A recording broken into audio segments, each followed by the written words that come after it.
6:30 and it's really cold this morning. I could just stay warm last night. And it was another terrible sleep, so that's 3 in a row. So my brain isn't going to be ticking today. It's too cold to even pack up the tent right now. Everything's covered in dew as well. And there's a heavy fog outside, so hopefully that's going to burn off and not be overcast today. Anyway, I just got the food bag and I'm going to have some breakfast here in the tent. In my sleeping bag. Alright, camp's packed up, I'm on the water, and I am trolling one of my favorites, this big paddle tail with an ounce sinker to get it down deeper. While I paddle out of Bark Lake, I'm going to focus on pike, and this, despite that yesterday I caught that pike on that spoon, this is a very good pike lure and doesn't snag and foul up nearly as often. So that's nice when I'm paddling and trying to cover distance. I'm going to stop at Long Lake if I feel like it, and camp there. There's that good campsite on the east end. Or continue all the way back to Big Trout and camp there for the night, and then tomorrow I'm heading back. Talking is hard this morning, not enough sleep. Had some good stargazing last night, saw a few shooting stars. There was a barred owl hooting in the middle of the night. I know because I was awake for so much of it. And it is hard to tell where I'm going right now. I thought I could follow this shoreline and that would work, but I don't think so. I don't think this is where I'm supposed to go. Oh, I know. Well, I think I know. I hope so. My wrist, my right wrist especially, is still killing from 2 days ago. It has little strength. And over the next day and a half, I've got to get myself all the way back out of here, which is a pretty long way. Fog is cool though. It's a cloud, so I'm paddling in a cloud right now. It's a stratus cloud. It doesn't look like other clouds, but that's largely because you're in it. If you're flying through a cloud in an airplane, it doesn't look a heck of a lot different than this. So it's pretty cool. Still no bites this morning. And I'm starting to question the fishing on Bark Lake. Either it's not that good, which I doubt. It should be good. It's secluded, it's a big lake. Or more likely, I am not fishing the right places.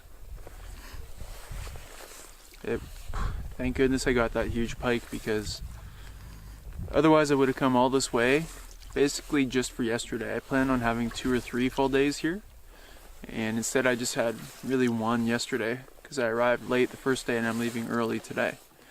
So that's a long way to come for this part of the route. It pretty much, I would say, if I'd stopped at Long Lake or Boumage, that's the halfway point. So half of the distance covered and most of the portage distance is for this section. That pike saved me. Now I'm in the narrows. Beautiful paddling through here.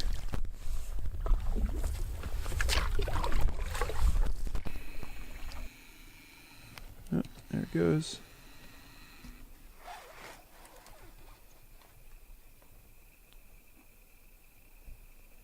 If someone wanted to do this route up to Boumage and didn't want to portage the 1189, it would be worth walking just as a trail for the pines here.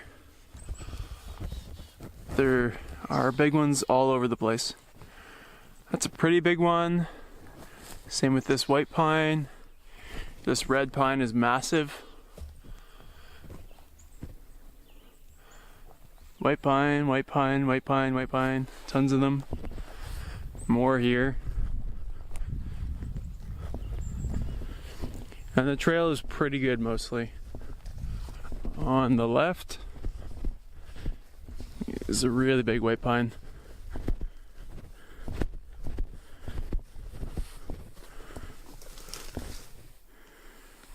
Really, really big.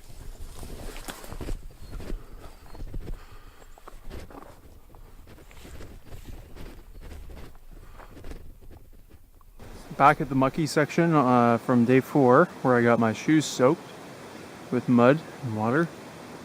And I learned my lesson, so this time I'm putting on my water shoes. But I'm putting on some little ankle socks underneath to stop the rubbing and blistering that I have that it was caused last time from the sandals. And I put this on. It's just some waterproof tape. And that's where the worst cut was, along the back of that heel. And the rest of it, it's not that bad. The rest of it is just to hold it on better than just a single piece of tape. So, well prepared this time. I'm on to Boumage Lake now.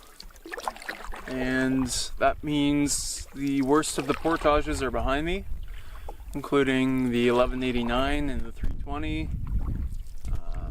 The 320 is a bit overgrown as well. Thankfully those guys cleared it. Otherwise it'd be really bad, but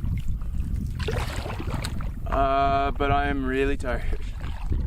Mentally, when I try to think about something hard, it's like trying to start a train uphill.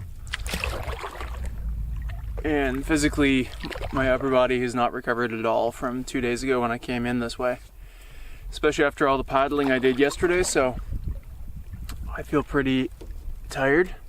So if I catch a trout here on Boumage, I'm going to take a break and cook it up.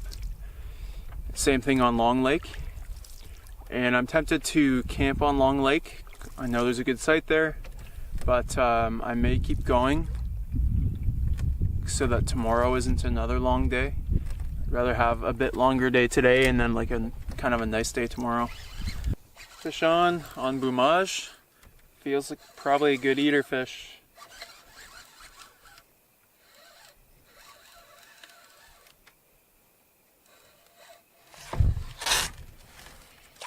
Whoa.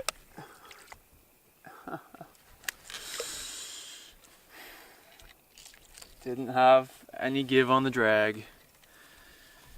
And it got stopped up at one point, and because of that, and I didn't react.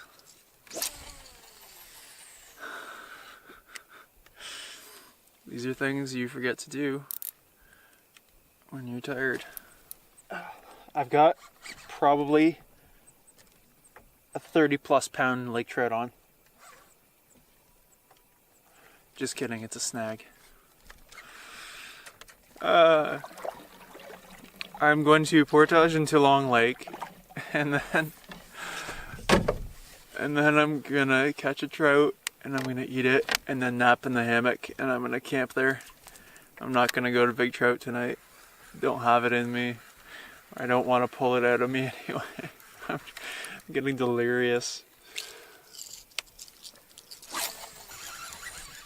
Of course, on my way, portage is right there. I'm like a minute away from it. I take one last cast and then obligatorily troll it with me, and it's a fish. It's probably an eater. Doesn't feel that big.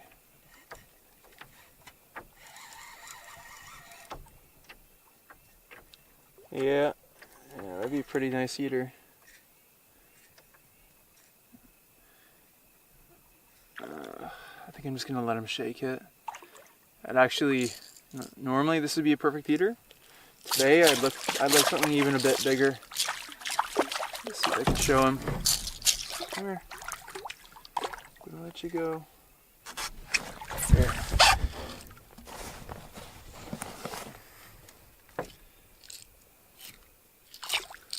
There. Forceps. Get the jaws of life.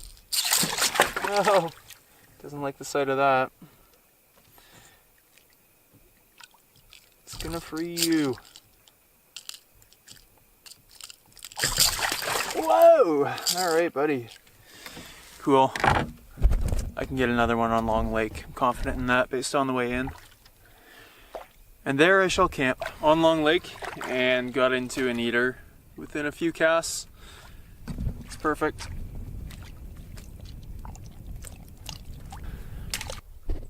Alright, got this beautiful trout dispatched. It's about 2.5 pounds, which is super for one person, and it looks meaty too.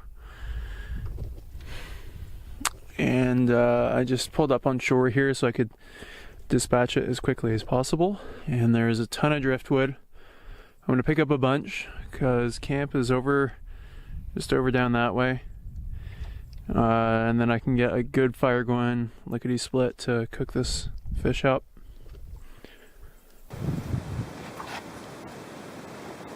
Got a ton of nutrients and meat out of that fish. And I'll show you the carcass, not to be graphic, look away if you don't want to see it, but this is a fish well used. Got behind the gills there, a lot of people leave that. Got the belly.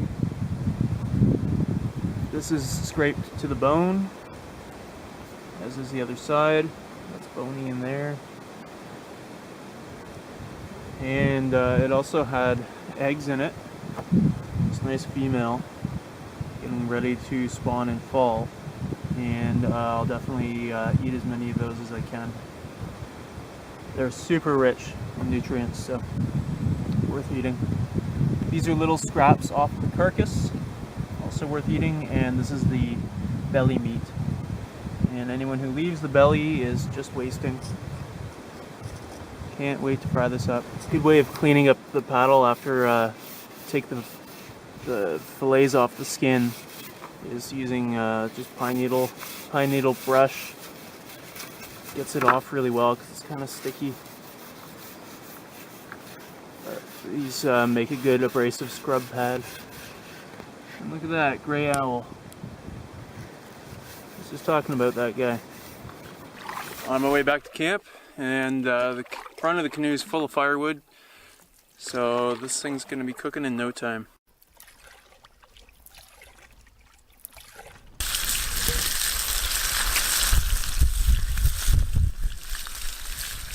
That's going to be so good.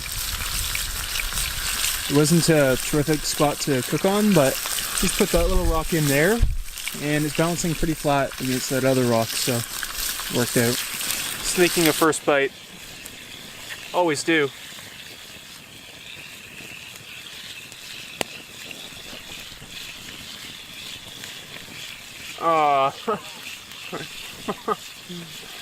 It's done. Oh man, it's so good. Look at that. That's only the first batch too. More coming. And I'm gonna save some of it for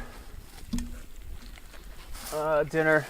I've got some what do you call it? I can't think yet. Shrimp flavored ramen. I'm gonna add some of this to that.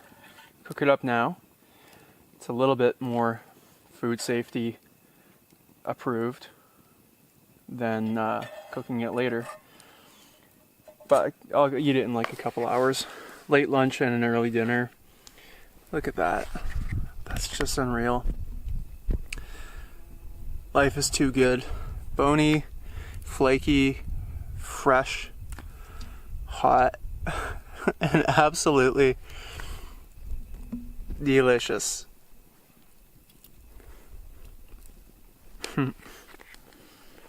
My favorite fish to eat.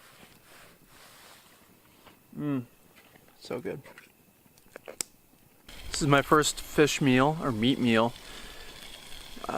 in 5 days, unless you include bacon bits.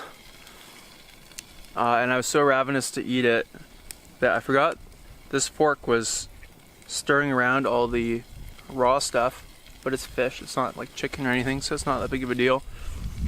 But then I went over to the fire, poked it in the fire for, I don't know, 5 seconds to hopefully cleanse it, and then I came back, sat down. It was so ravenous again. I put it in my mouth. The fork was burning hot. I'm pretty sure I'll have like fork spaced lines on my lips very soon. I put one of them back on and intentionally blackened it because it's even more delicious, though potentially carcinogenic. All I've got on here is Tex-Mex. I cook it in a bit of canola oil because it's cheap and has a high enough smoke point, but I love giving it a bit of char. The eggs actually came out really nicely. I'm never really sure what to do with them, and the other times I've eaten them, they haven't been this good, but really good.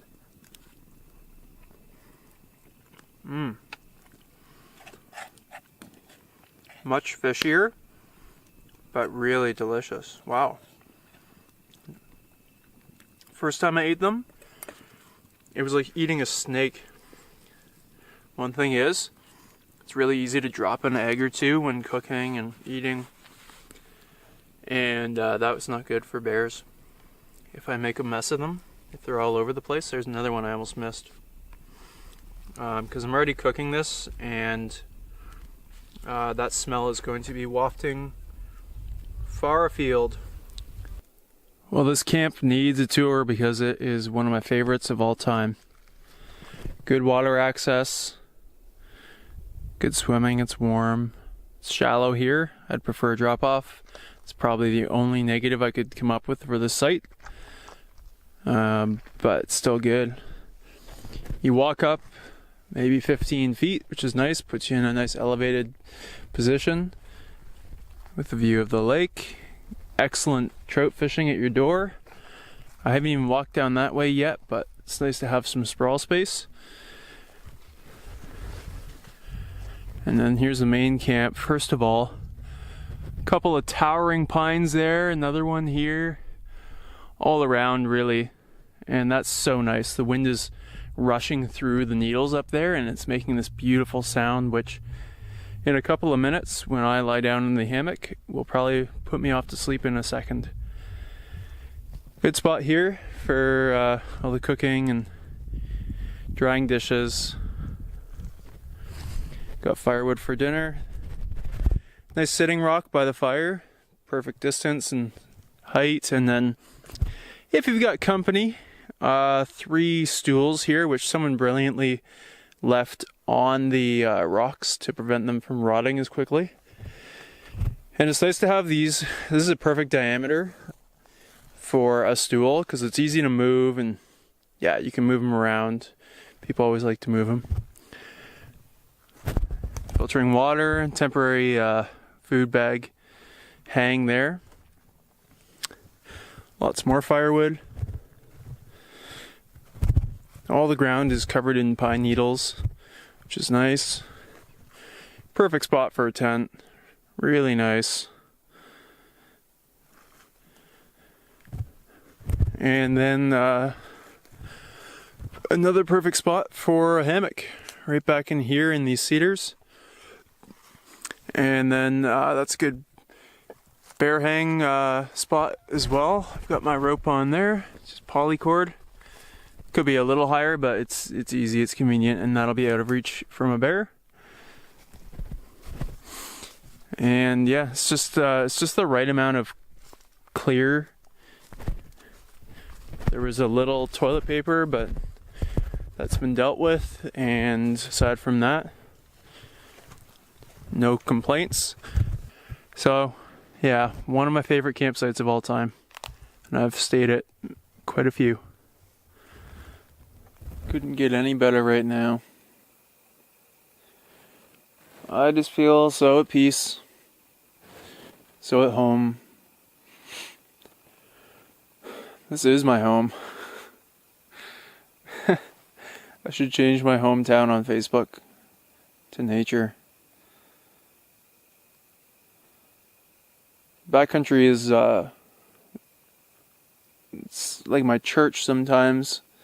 I just feel so spiritually fulfilled in moments like these and so many other moments.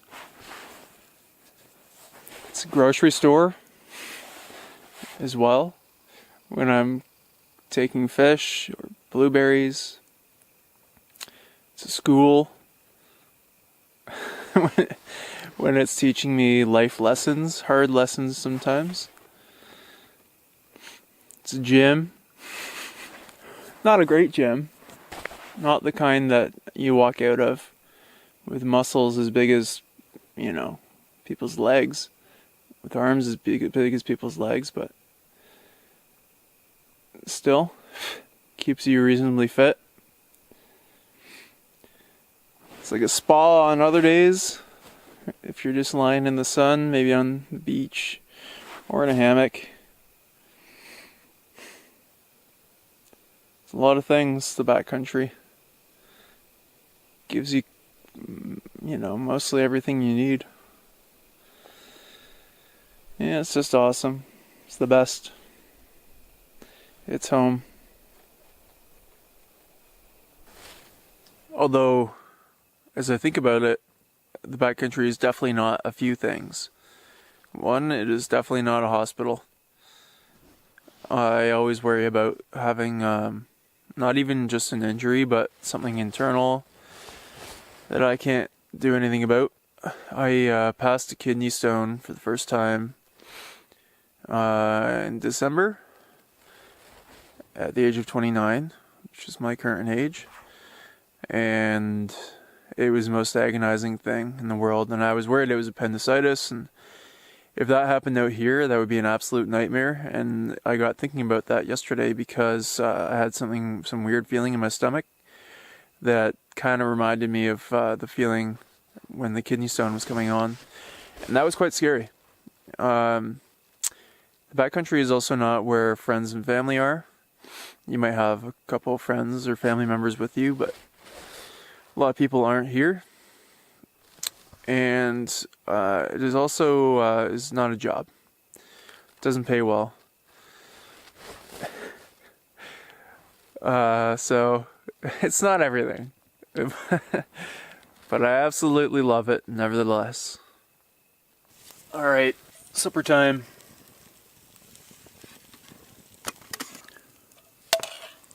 Shrimp ramen and the leftover fish and roe.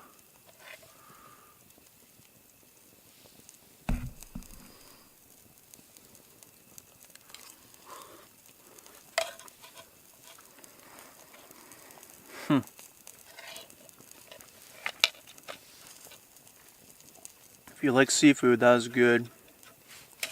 Glad I split this up into 2 meals. It's a lot of food for one, and two, someone once told me that the body can only absorb 30 grams of protein in one sitting. And he was huge. He was a huge bodybuilder, basically. So I'll take his word for it. And I definitely got 30 grams at lunch, and I'm sure now too. Out on the water just to see if this little lake can muster up a big fish, because that's all I want right now. Certainly not another eater. I am so full. Couldn't eat any more fish right now. Had to make some tea. It's the first time I've ever brought tea out in the canoe. Some mint tea to soothe my stomach. Who needs a hospital in the backcountry? I can sort out my own tummy aches. I may need treatment for sleep deprivation though soon. My eyes are doing things. I've nicknamed them Droopy and Twitchy. Because that's what they're doing. Oh, I think I just got bumped. I'm using a big paddle tail. The one I showed, I think yesterday.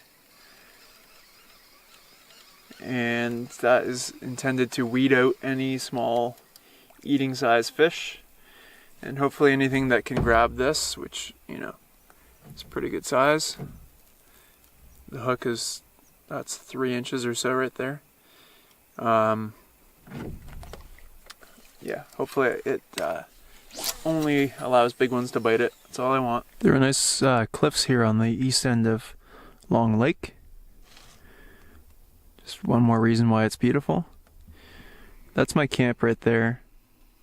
And I love that you can't even tell it's a camp.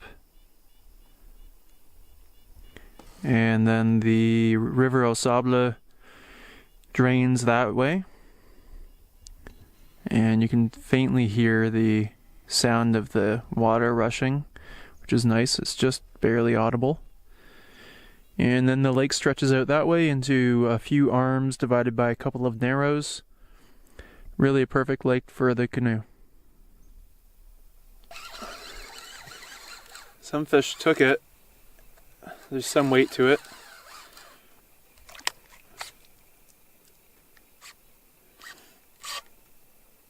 Just free spooling those runs now, which is a really bad idea because I just lost it. Should have relied on my drag. Tried to get smart. It was working like a charm too. There were some short bites and took it there. Hook's sticky sharp too, it's brand new. I would have liked to got a look at that fish. But it wasn't a giant, I'm sure of that. Next time I get a trout like that, with a kind of sagging fat belly, at this time of year especially, I'm going to let it go. Those eggs are valuable to the sustainability of the fishery, so try and get a male next time.